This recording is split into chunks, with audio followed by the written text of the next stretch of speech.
Here's our final example. It's volume and it's 3D. It's this weird little cup. Actually, I have a cup that kind of looks like this that I got from Walmart. But anyway, it's hard to visualize. It's got a hemisphere on the bottom. It's got a cone that has a top chopped off, and then a cylinder has been drilled out of it. If you can imagine that, that's what this piece is right over here. It adds up to be 4 pieces. 2 are positive and 2 are negative. Here are the 2 positive pieces, this wizard's hat and this half sphere. And then you're going to chop off the top of the wizard's hat by subtracting off a small wizard's hat. And then you're going to drill out that hole by subtracting out this cylinder. And so we're going to do this in Excel. We'll have 2 positive areas and 2 negative areas.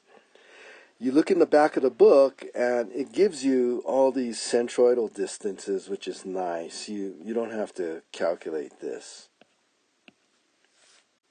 To be smart, what we're going to do is we're going to pick the origin, what I'm calling Bill, Wyoming, every problem. We're going to pick the origin to be right in the middle at the top of the sphere.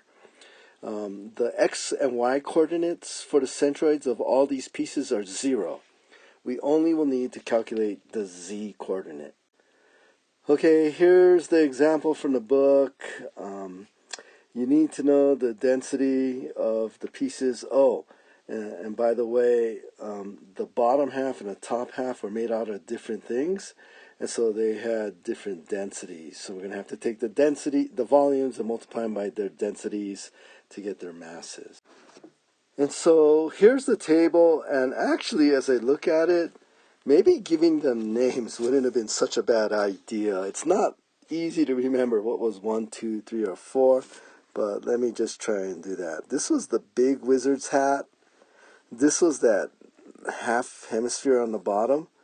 This was the small wizard's hat, and this was the cylinder that was taken out.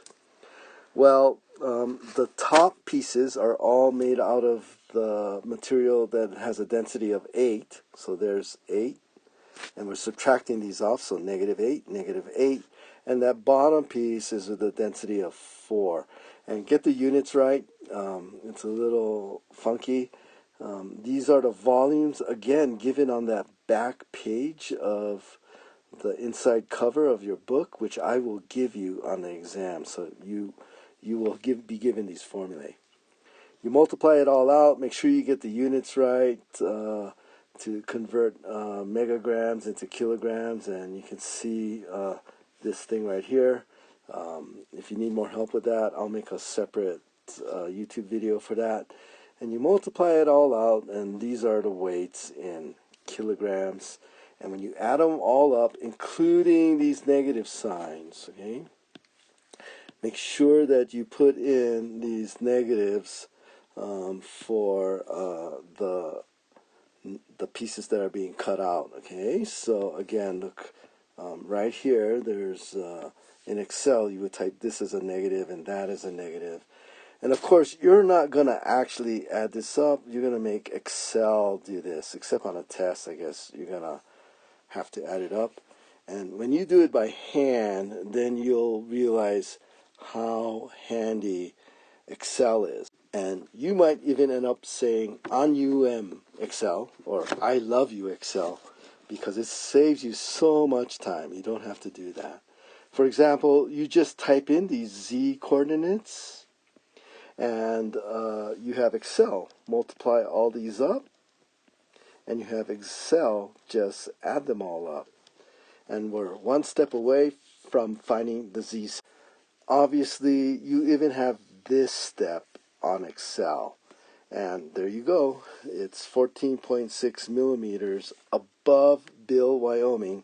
And so you have to remember, where did we put Bill, Wyoming on this problem?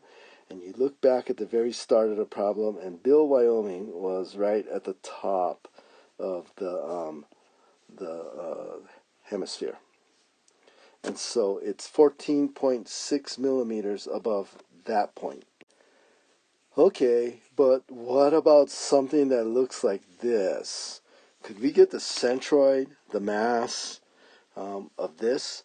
And yes, we can, but we're going to learn how to do that next time using something called the theorem of Pappus.